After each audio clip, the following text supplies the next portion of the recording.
Oke, selamat datang teman-teman, selamat datang di channel YouTube saya. Di channel YouTube ini khusus kita membahas mengenai internet marketing. Dan untuk di video pertama, video kedua, dan video ketiga, dan video selanjutnya, untuk pertama kali ini dikhususkan untuk pembuatan website. Di video ketiga kita sudah membahas mengenai appearance, tampilan atau themes ya, yang kita gunakan secara global. Saya sudah menjelaskan item-item apa aja yang ada di themes yang kita gunakan ya. Nah, di video selanjutnya, di video keempat juga akan kita lanjutkan pembahasan mengenai themes, ditambah dengan pembahasan mengenai atau pengenalan plugin, dan ditambah mengenai permaling. Oh ya, sebelumnya teman-teman jangan lupa saya minta bantu untuk klik like, subscribe, karena dengan adanya subscribe dari teman-teman dapat membantu channel YouTube ini berkembang menjadi lebih baik lagi dan dapat menyajikan video-video yang mudah-mudahan bermanfaat untuk teman-teman untuk mengenal dunia internet marketing. Dan jangan lupa juga nyalakan notifikasi, nyalakan lonceng agar teman-teman tetap dapat informasi selanjutnya mengenai video pembuatan website ini. Oke, kita langsung saja teman-teman ke video intinya.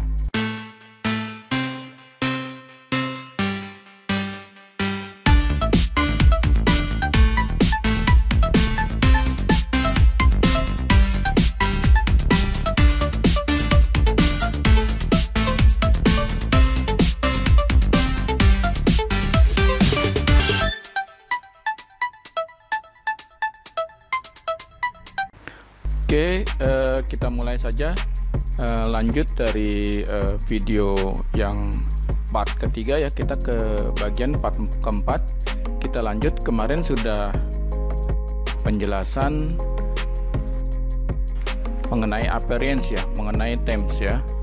Itu sekilas saya bahas lagi ya di themes, customize. Nah, ini nanti di sini ada pengaturan untuk tampilan blog kita ya. Sebetulnya themes yang kita pilih ini itu sebetulnya sudah cukup komplit ya dan bagus. Jadi di sini bisa ada about the site ya. Jadi ada penjelasan. Ini masih bahasa Inggris, bisa nanti kita rubah ya. Ini recent post misalnya postingan kita ya, yang sudah ada. Terus di sini bisa dibagi di kategori atau tema-tema yang bisa kita isi. Di sini ada fashion, lifestyle, teknologi. Ini masih sama, masih awal, masih hello world semua. Ini ada tema yang paling belakang, sport. Nah, di paling bawah sini ada find us ya. Ini misalnya mengenai perusahaan kah, atau mengenai pribadi kita ya. Kita bisa nyantumin di sini alamat kita atau kontak kita ya, kontak personal kita. Ini kalau misalnya perusahaan, di sini ada jam waktu kerja ya, dari Senin sampai Jumat misalnya.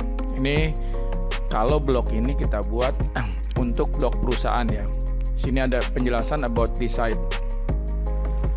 Nah, di sini juga sebetulnya bisa kita buat ditampilkan di sini ya. Nanti nah ini seperti blog yang sudah saya buat ya. Di sini home. Nah, ini masuk pages ya, tentang kontak ya. Ini bisa dijelaskan misalnya sekilas tentang pribadi kita atau perusahaan, bisa dijelaskan di sini.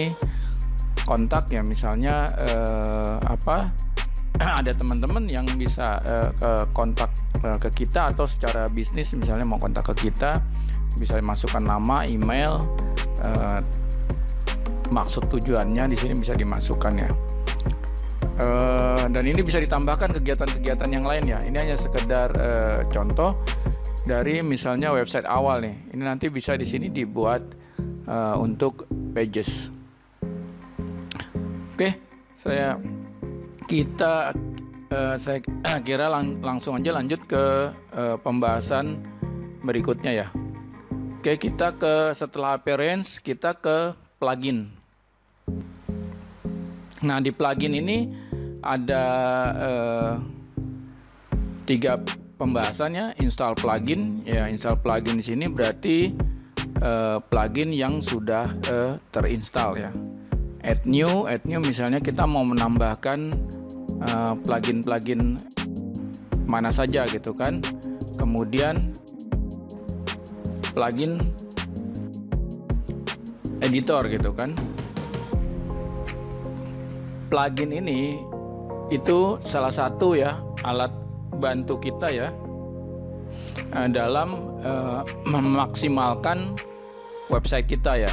Di sini banyak macam plugin ya. Ini yang sudah ada standar ketika kita install di WordPress.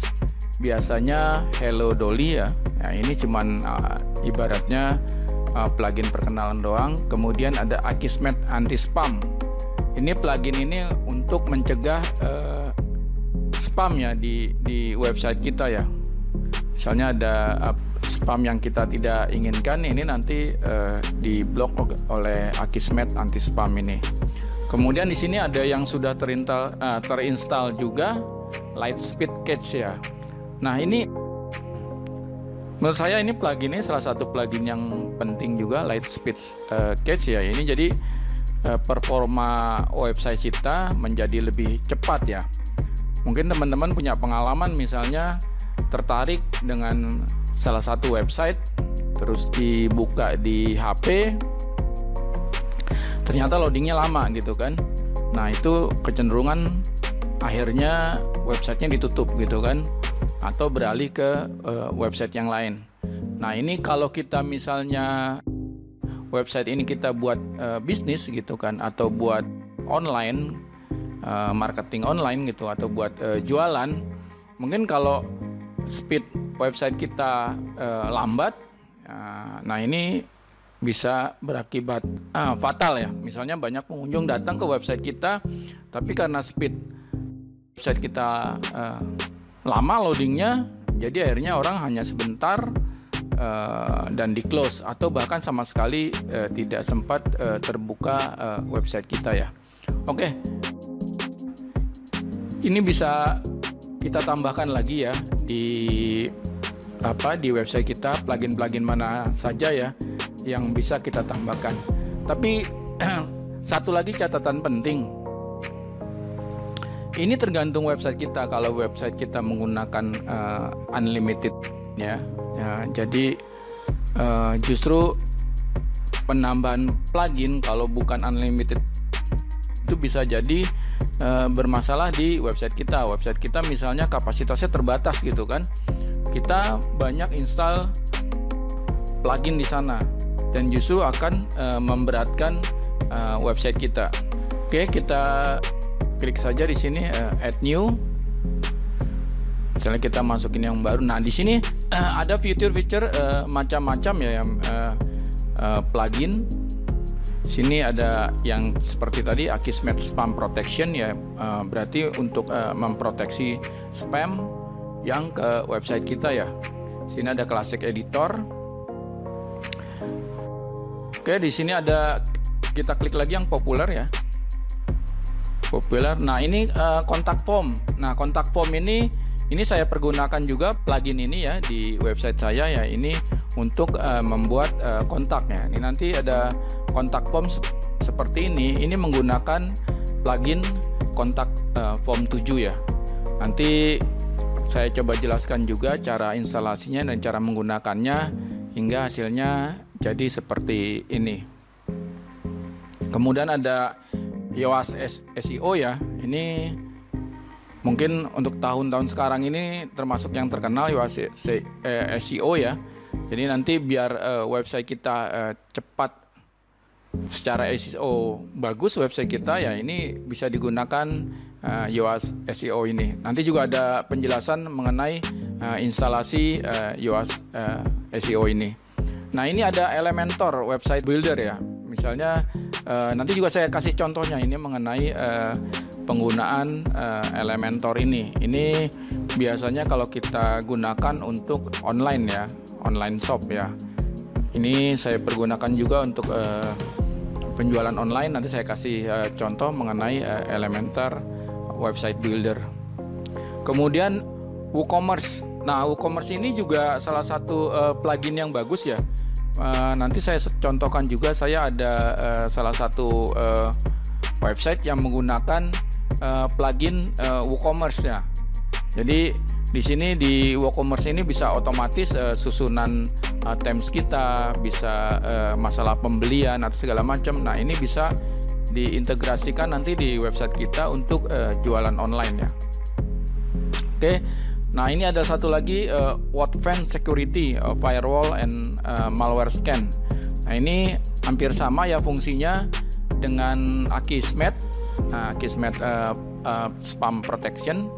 Tapi mungkin ini lebih lengkap ya. Dan ini seingat saya ini yang terbaru. Banyak ini sebetulnya bisa dipilih, tapi teman-teman mesti pahami juga fungsi-fungsinya aja. Jadi jangan semuanya diinstal yang akhirnya bisa memberatkan website kita. Ini ada all-in SEO ya. Ini juga bisa digunakan. Nah, ini yang tadi yang sudah terinstall di website ya, Lightspeed Cache ya, biar kecepatan website kita menjadi lebih bagus ya. Ini juga sama, hampir sama ini, WP Super Cache ya. Jadi banyak di sini. Tapi sebaiknya dipahami juga apa fungsi-fungsinya gitu kan, untuk membantu website kita ya. Oke, ini misalnya ada yang recommended ya. Nah, ini yang bisa recommended. Terus kemudian misalnya kita sudah install ya, di sini juga ada plugin editor ya. Ini mungkin kalau sudah punya keahlian ya untuk mengedit plugin yang digunakan ya. Tapi menurut saya mendingan plugin yang sudah ada aja, atau teman-teman sudah paham mengenai plugin editor ini. Saya kira cukup penjelasan sekilas mengenai plugin ini. Nanti kalau misalnya instalasinya mungkin saya jelaskan sekalian cara settingnya satu persatu. Nah, kita ke bawah lagi, ini setting ya, ada setting general. Mungkin sebelumnya sudah pernah dibahas juga ya di video kedua kalau tidak salah. Ya, ini site title, judul title site-nya, tagline-nya apa gitu kan. Nah, ini kemarin saya juga sempat masukkan di sini HTTPS ya, ini sempat mungkin teman-teman pernah lihat ada tampilan di sini misalnya websitenya unsafe ya, jadi nanti harus diganti ini HTTPS ya, biar tampilannya lebih meyakinkan ya, dan lebih aman gitu, karena SSL-nya sudah dirubah ya. Nah, yang satu lagi yang penting ke teman-teman ya, ini nanti penggunaan permaling. Nah, penggunaan permaling ini di sini ada plain ya, misalnya di sini nanti tergantung dari posting kita. Nah, ini ada yang dimasukkan day and name ya. Jadi di sini ada waktunya, misalnya kapan kita posting ya, tanggalnya, terus di sini isi postingnya. Nah, di sini ada juga month and name ya. Jadi ini hanya menampilkan bulan, terus posting yang kita sudah post ya, sampel post ya. Nah, ini numerik. Nah, ini post name ya. Ini langsung misalnya di sini nama blog kita, kemudian di sini langsung posting yang kita punya ya. Nah, ini dari semua item sini, ini kita bisa atur di custom structure ya. Ini tinggal kita pilih misalnya apa yang mau kita tampilkan gitu kan. Ini kalau menurut saya lebih cenderung misalnya di sini menggunakan kategori ya. Jadi di sini kategori, terus kemudian post name. Jadi ini dihapus saja.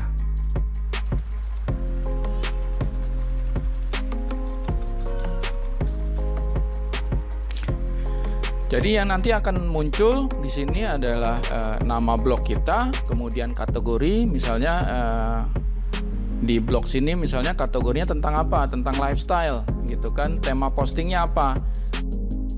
Nah, nanti akan muncul di sini ya gitu. Atau menggunakan langsung post name. Jadi nama blog kita langsung post ya. Ini misalnya salah satu contoh. Nah, seperti di sini yang saya bilang di sini saya buka posting mengenai bisnis affiliate. Nah, yang akan muncul nanti di link kita, di permalink kita, ini nama website slash, nah ini kategorinya masuk kategori apa, kemudian ini postingan kita. Nah, jadi nanti muncul seperti ini.